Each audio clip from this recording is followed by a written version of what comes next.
दोस्तों आज हम लोग बात करने वाले हैं एक ऐसे टॉपिक पर जो हर पीसी एंथुसियास्ट या फिर कंप्यूटर यूजर के लिए बहुत ही इंपॉर्टेंट होता है और वो होता है VRM इन मदरबोर्ड। जब भी मदरबोर्ड की बात आती है तो वहां पर VRM नाम जरूर आता है। ये क्या होता है, ये क्यों जरूरी है, और अगर आप अपना पीसी बिल्ड कर रहे हो तो VRM पर ध्यान रखना क्यों जरूरी है, इस वीडियो में हम इन सारे सवालों का जवाब देंगे बिल्कुल सिंपल भाषा में, ताकि हर कोई समझ सके। एक एक पॉइंट के बारे में हम लोग बात करेंगे। वीडियो के साथ एंड तक बने रहे, क्योंकि एंड में एक बोनस टिप्स भी मैं देने वाला हूं जो आपके लिए बहुत ही ज्यादा यूजफुल होने वाला है। तो वीडियो के साथ एंड तक बने रहें, वीडियो बहुत ही इंफॉर्मेटिव होने वाली है। और पीसी बिल्ड से रिलेटेड तमाम टेस्टिंग वगैरह देखना है और सभी का रिव्यूज वगैरह देखना है तो बाबा टेक रिव्यू चैनल पर जाइए। वहां पर एक से एक वीडियोस हम लोग लगातार दे रहे हैं जो आपके लिए काफी हेल्पफुल साबित हो सकती है। बाकी इस चैनल का स्टोर एक बार जरूर विजिट करें, वहां पर हम लोग एक से एक कंपोनेंट्स को लिंक कर रखे हैं अपने एक्सपीरियंस के आधार पर, ताकि आपकी खरीदारी बिल्कुल आसान हो सके। आइए दोस्तों आगे हम लोग बात करते हैं। तो दोस्तों सबसे पहले ये समझते हैं कि VRM यानी वोल्टेज रेगुलेटर मॉड्यूल क्या होता है। सिंपल भाषा में अगर हम लोग समझे तो VRM मदरबोर्ड का वो हिस्सा है जो पावर को मैनेज करने का काम करता है। आपका CPU, GPU या फिर RAM इन सबको चलाने के लिए पावर चाहिए होता है, लेकिन ये पावर डायरेक्टली पावर सप्लाई से नहीं ले सकते, क्योंकि पावर सप्लाई से आने वाली पावर का जो वोल्टेज होता है वो बहुत ही हाई होता है और वो उतना स्टेबल नहीं होता। और CPU जैसे कंपोनेंट्स को लो और बिल्कुल स्टेबल पावर सप्लाई चाहिए होता है। उसके अंदर 0.0000 भी बिल्कुल भी किसी भी प्रकार का वेरिएशन नहीं चाहिए होता है, इसीलिए वहां पर VRM दिया जाता है। VRM पावर सप्लाई से आने वाली हाई वोल्टेज को लो और स्टेबल वोल्टेज में कन्वर्ट करने का काम करता है, ताकि आपका प्रोसेसर और दूसरे कंपोनेंट्स बिल्कुल भी सेफ और स्मूथली काम कर सके। VRM एक तरह का ट्रैफिक पुलिस है जो बिजली के फ्लो को कंट्रोल करने का काम करता है, ताकि किसी भी प्रकार का एक्सीडेंट ना हो, सारे के सारे कंपोनेंट बिल्कुल स्मूथ चलते रहें। VRM में नॉर्मली तीन चीजें होती हैं। पहला होता है मॉसफेट्स, ये छोटे चिप्स होते हैं जो वोल्टेज को रेगुलेट करने का काम करते हैं। इसके अलावा मेन होता है चोक्स, ये इलेक्ट्रोमैग्नेटिक कॉइल होते हैं जो पावर को स्मूथ करने का काम करते हैं। इसके बाद होता है कैपेसिटर, जो पावर को स्टोर और फिल्टर करने का काम करता है ताकि क्लीन एनर्जी मिल सके। तो अगर VRM आपका अच्छा नहीं है तो आपका CPU या फिर GPU को अनस्टेबल पावर मिलता रहेगा, वो स्टेबल नहीं रहेगा, जिससे आपका सिस्टम क्रैश हो सकता है, परफॉर्मेंस कम हो सकता है, कंपोनेंट खराब भी हो सकता है, इतने सारे प्रॉब्लम आ सकते हैं।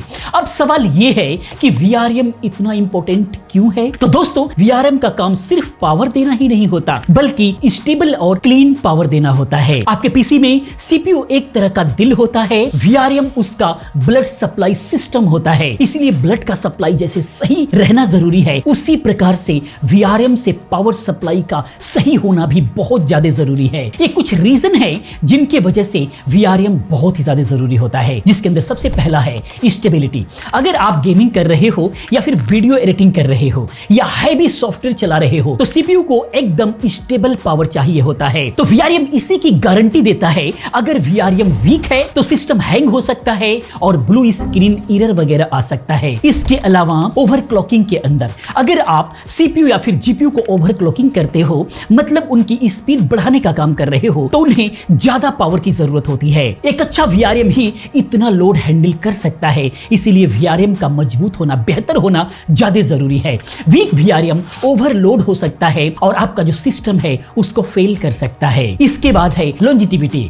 एक अच्छा VRM आपके कंपोनेंट्स की लाइफ को बढ़ाने का काम करता है, क्योंकि स्टेबल पावर से CPU और मदरबोर्ड पर स्ट्रेस कम होता है और वो ज्यादा दिन तक चलते रहते हैं। तो अगर आप एक हाई एंड पीसी बिल्ड कर रहे हो जैसे गेमिंग या फिर वीडियो एडिटिंग के लिए, तो VRM पर ध्यान देना बहुत ही ज्यादा जरूरी है, वरना आपका फैंसी प्रोसेसर जो है वो अच्छे से काम ही नहीं कर पाएगा, वो ओवरहीट होगा, और जब भी प्रोसेसर ओवरहीट होता है तो वो जो है परफॉर्मेंस को डाउन करता है। इन सारी चीजों को ध्यान रखना होगा। अब बात करते हैं कि एक अच्छा VRM कैसे पहचाने। जब आप मदरबोर्ड खरीदने जाते हैं तो कुछ चीजों का आपको ध्यान रखना होगा। नंबर 1 की बात करें, नंबर्स ऑफ फेजेस। VRM में फेजेस होते हैं जो पावर डिलीवरी के चैनल्स होते हैं। ज्यादा फेजेस का मतलब है ज्यादा stable power. High and motherboard में 8 से 12 या फिर 16 फेजेस हो सकते हैं। गेमिंग के लिए कम से कम 6 से 8 फेजेस वाला मदरबोर्ड ही आपको चुनना बेहतर होगा, तभी जाकर के आपको स्टेबल पावर मिल पाएगा। इसके अलावा हीट सिंक, VRM के ऊपर बड़े और अच्छे हीट सिंक होने चाहिए। ये VRM को ठंडा रखने का काम करते हैं, क्योंकि हैवी लोड में VRM गर्म होते हैं। उसके अलावा quality of components, branded MOSFETs और सॉलिड कैपेसिटर्स वाले मदरबोर्ड ज्यादा रिलायबल होते हैं।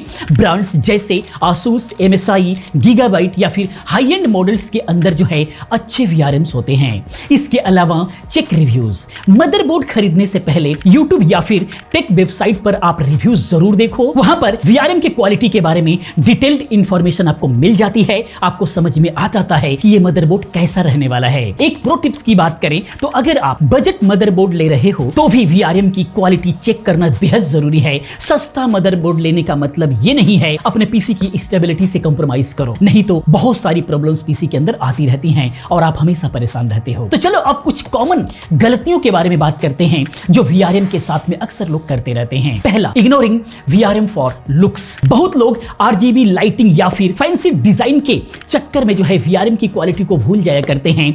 लुक्स के साथ में क्वालिटी भी आपको देखना होगा, बहुत ज्यादा मैटर करता है। उसके अलावा overclocking with week VRM।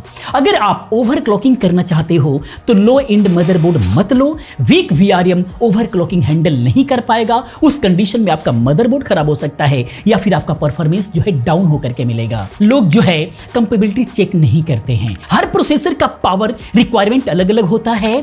Ensure करें कि आपका मदरबोर्ड और CPU का VRM एक दूसरे के लिए बिल्कुल सूटेबल है या फिर नहीं है, यह बेहद जरूरी होता है। तो दोस्तों, अब आपको समझ में आ गया होगा कि VRM क्या होता है, ये क्यों इतना इंपॉर्टेंट है। एक अच्छा VRM आपके पीसी को स्टेबल, फास्ट और लॉन्ग लास्टिंग बना सकता है। तो जब भी आप मदरबोर्ड खरीदो, VRM की क्वालिटी जरूर चेक करो। ये आपके पीसी का फ्यूचर डिसाइड करता है। यहाँ पर बोनस टिप्स की बात करें तो अगर आप एक हाई एंड CPU जैसे इंटेल का i9 या फिर AMD का Ryzen 9 यूज करते हो तो कम से कम 12 फेज का VRM वाला मदरबोर्ड ही आप चुनो। इससे ऊपर भले चुन सकते हो तो चुनो, कोई दिक्कत नहीं है। और हीटसिंक वाला मॉडल ही परफेक्ट रहेगा। वैसे 12 फेजेस वाला जो मदरबोर्ड होगा उस पे हीटसिंक जरूर होती है, बड़ी बड़ी हीटसिंक होगी, पूरा मदरबोर्ड ढका हुआ मिलता है। जैसे जैसे बजट आप बढ़ाएंगे वैसे वैसे फैसिलिटीज आपको बढ़ती भी मिलती है। बाकी इससे आपका जो सिस्टम है हमेशा टॉप नॉच रहेगा। अगर ये वीडियो पसंद आया है तो लाइक करो और अपने दोस्तों के साथ शेयर भी करते रहो। चैनल को सब्सक्राइब करो और बेल आइकन को दबाना ना भूलो, क्योंकि हर नई टेक वीडियोस का नोटिफिकेशन आपको मिलता रहे। कमेंट में बताओ कि आप कौन सा मदरबोर्ड यूज करते हो या फिर आपके मदरबोर्ड में VRM कैसा है, आपने चेक किया फिर नहीं किया, आपको आता है या फिर नहीं आता है। प्लीज कमेंट में जरूर बताते रहो और नेक्स्ट वीडियो कौन सी टॉपिक पर चाहिए ये भी बताते रहो, क्योंकि आप लोगों के कमेंट के आधार पर ही मैं वीडियो लेकर के आता हूं। मिलते हैं वीडियो में किसी और अच्छी इंफॉर्मेटिव वीडियो के साथ में। पूरी वीडियो देखने के लिए, चैनल को सब्सक्राइब करने के लिए आप सभी का बहुत बहुत धन्यवाद।